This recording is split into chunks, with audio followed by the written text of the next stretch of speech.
Hello students, today we are going to discuss topic of training. This is the third element of staffing. First element that we have discussed is recruitment, second is selection and the third one is known as training.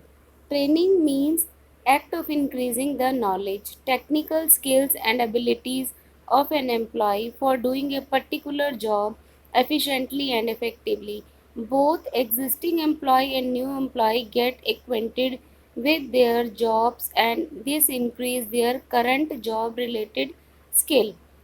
Training का मतलब होता है कि employees को हम particular field में कुछ knowledge देते हैं, कुछ उसकी स्किल्स में इम्प्रूवमेंट करते हैं जिससे कि वो अपना काम जो है अच्छे से कर सके। और ये करंट एम्प्लॉयज़ के लिए भी हो सकता है या फिर जो न्यूली अपॉइंटेड एम्प्लॉयज़ हैं उनके लिए हो सकता है। अगर कोई नया एम्प्लॉय अपॉइंट होता है तो उसको पहले काम सिखाते हैं, फिर उसके बाद वो काम करता है जिससे कि उसको काम करने में प्रॉब्लम नहीं आती। और जो ऑलरेडी एग्जिस्टिंग एम्प्लॉयज़ हैं उनको भी ट्रेनिंग दी जाती है।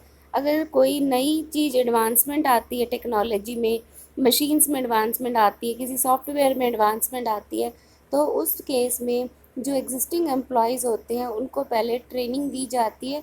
काम सीखने के बाद फिर वो उसको ईज़िली कर सकते हैं। Next is development. Development is overall growth of the employees. It seeks to prepare employees for handling more responsible and challenging jobs and developing their hidden talents and qualities. It helps in shaping attitude of the employees. Development का मतलब होता है जो employ को आप present में भी help करें और फ्यूचर में भी हेल्प करें। उसने कोई चीज़ सीखी जो उसको प्रेजेंट जॉब में काम करने में भी हेल्प कर रही है और फर्दर फ्यूचर में भी उसको क्या करेगी, हेल्पफुल होगी, उसे बोलते हैं डेवलपमेंट। डेवलपमेंट जो होती है एम्प्लॉय की ओवरऑल होती है। ऐसा नहीं कि वो एक पर्टिकुलर काम कर रहा है और उसी काम को ही वो आगे भी करेगा। इससे क्या होगा, वो जो आज काम कर रहा है उसमें तो वो परफेक्ट है ही, बट फर्दर फ्यूचर में भी अगर उसको कोई नई चैलेंजिंग जॉब मिलती है, मोर रिस्पॉन्सिबिलिटीज़ मिलती हैं उसको फुलफ़िल करने के लिए, तो वो उन चैलेंजेस को इजीली फेस कर सकता है और अपना हिडन टैलेंट जो है वो शो कर सकता है। डेवलपमेंट जो है हेल्प करता है किसी भी एम्प्लॉय की एटीट्यूड को शेप देने में। So this is the topic of development. Now the next is the benefits of training. Training key benefits को टू पार्ट में डिवाइड किया है कि अगर कोई एम्प्लॉय को ट्रेनिंग दी जाती है तो उससे क्या क्या बेनिफिट होते हैं, ऑर्गेनाइजेशन को क्या क्या बेनिफिट होते हैं, उस एम्प्लॉय को जो पर्टिकुलर स्किल्स जो है गेन कर रहा है। फर्स्ट पार्ट में हम डिस्कस करेंगे benefits of training to the organisation कि अगर किसी एम्प्लॉय को ट्रेनिंग दी जाती है, कुछ पर्टिकुलर स्किल्स उसको दी जाती हैं, काम सिखाया जाता है, तो ऑर्गेनाइजेशन को वो कैसे बेनिफिट देता है, ऑर्गेनाइजेशन को क्या क्या बेनिफिट्स मिलते हैं। फर्स्ट है systematic learning. Training is systematic process of learning. It is better than hit and trial method which leads to wastage of money and efforts. सबसे पहला बेनिफिट क्या है कि ट्रेनिंग से जो है एम्प्लॉय प्रॉपर लर्निंग करता है, सिस्टमेटिक वे जान जाता है कि काम को किस तरह से किया जाना चाहिए। सिस्टमेटिक और प्रॉपर वे से अगर काम होगा तो उसमें क्या होगा, टाइम भी वेस्ट कम होगा, एनर्जी भी कम वेस्ट होगी। अगर अगर हम हिट एंड ट्रायल मेथड लगाएंगे, तुक्के लगाते रहेंगे, हमें नहीं पता कि काम कैसे करना है, हम कर करके देखेंगे, तो उससे क्या होगा, टाइम भी वेस्ट होगा, मनी भी वेस्ट होगी और एनर्जी भी वेस्ट होगी। तो फर्स्ट बेनिफिट है सिस्टमेटिक लर्निंग। जो ट्रेनिंग है it leads to the systematic and proper learning to the employee. Second is higher profit. Increases employees' productivity both in terms of quantity and quality, learning to higher profits. इससे क्या होता है कि company के या organisation के profit जो है वो बढ़ जाते हैं। कैसे बढ़ जाते हैं, क्योंकि एम्प्लॉयज़ जो है वो परफेक्ट हो गया अपने काम में, अब उसको कोई प्रॉब्लम नहीं है किसी भी टाइप की, वो इजीली और स्मूथली अपना काम कर रहा है, अपने टारगेट अचीव कर रहा है। जब वो काम इफ़ेक्टिवली और एफिशिएंटली करेगा तो वेस्टेज कम होगी और प्रोडक्टिविटी क्या होगी, इंक्रीज़ होएगी। प्रोडक्टिविटी इंक्रीज़ होने से क्या होंगे, प्रॉफिट भी ऑर्गेनाइजेशन के इंक्रीज़ हो जाएंगे। Third is reduce absenteeism and employee turnover. Third benefit, training increase employees capability and morale. Employees do not think of leaving the organization as they know that they can perform their job better. Third benefit ये है कि इस training से employees जो है, personnel जो है, काम अच्छे से सीख जाते हैं। काम अच्छे से सीखने की वजह से उनका जो कॉन्फिडेंस है, उनका जो मोरल है, वो क्या हो जाता है, बूस्ट हो जाता है। और वो जो है इस बात को ध्यान से निकाल देते हैं कि हमें ऑर्गेनाइजेशन छोड़ना है। वो इस चीज़ पे फोकस करते हैं कि उनको काम कैसे अच्छे से करना है, अपनी जॉब को किस तरह से अच्छे से परफॉर्म करना है। अपनी परफॉर्मेंस को अगर इम्प्रूव करेंगे तो ऑटोमेटिकली उनका तो ग्रोथ होगा, ऑर्गेनाइजेशन का भी ग्रोथ होगा। एब्सेंटिज्म का मतलब होता है कि बार बार छुट्टियां लेना, एब्सेंट होना।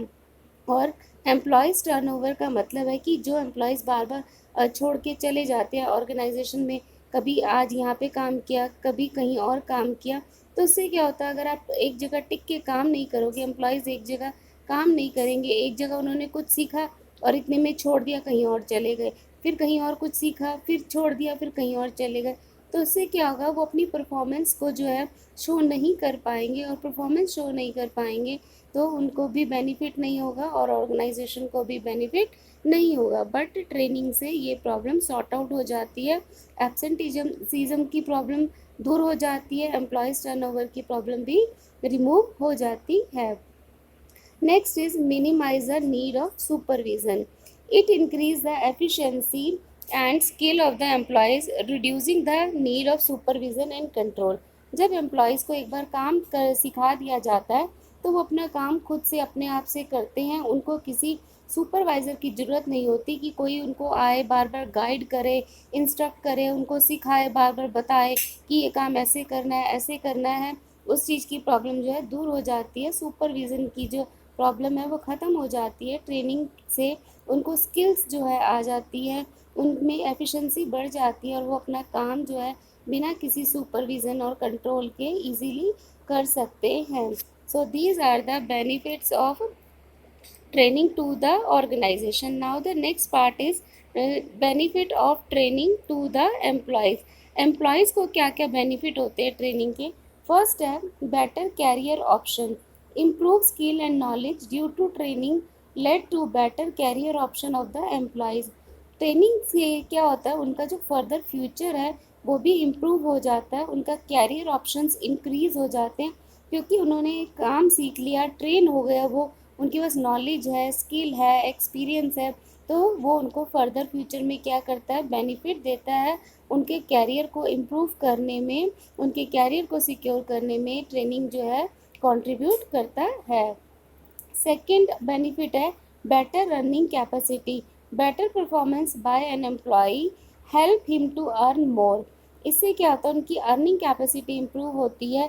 काम वो सीख गए, वो अब काम सीख गए हैं तो क्या होगा, उनको सुपरविज़न और कंट्रोल की ज़रूरत नहीं है।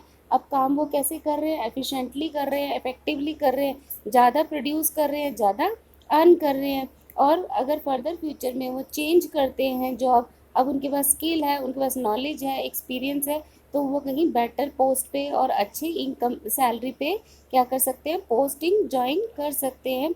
तो इससे क्या होते हैं, उनकी अर्निंग कैपेसिटी जो है एम्प्लॉयज़ की वो भी क्या होगी, इम्प्रूव हो जाती है।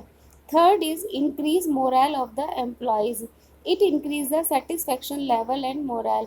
ट्रेनिंग से क्या होता है, जब एम्प्लॉय काम सीख जाता है तो उनका कॉन्फिडेंस इंक्रीज हो जाता है, उनका हिडन टैलेंट जो है वो सामने आता है। अब वो इंडिपेंडेंटली काम कर सकते हैं बिना किसी सुपरविज़न और कंट्रोल के। इससे क्या होता है, उनकी सेटिस्फेक्शन बढ़ जाती है कि अब उनके माइंड में ये होता है कि now they are perfect, they can do their work without any control, without any supervision. This helps in increasing their confidence, morale and satisfaction level. Last benefit is it check accidents. It helps the employees more efficient to handle the machine, thus they are less prone to accident. Training से क्या होता है कि वो अच्छे से काम सीख जाते हैं। अच्छे से काम सीखने की वजह से इसमें क्या होगा कि एक्सीडेंट के चांसेस कम हो जाते हैं। अब उनको पता है कि मशीन कैसे ऑपरेट करनी है, मशीन में अगर कोई प्रॉब्लम आ गई है तो उसको कैसे सॉल्व करना है। तो उससे क्या होता है, वो हर चीज़ को बहुत ईजीली और एफिशिएंटली हैंडल कर सकते हैं, मशीनरी का भी ध्यान रख सकते हैं और अपना भी ध्यान रख सकते हैं, और इससे क्या होता है, एक्सीडेंट के चांसेस ख़त्म हो जाते हैं। So these are the benefits of training on part of organization and also on part of the employees. Thank you.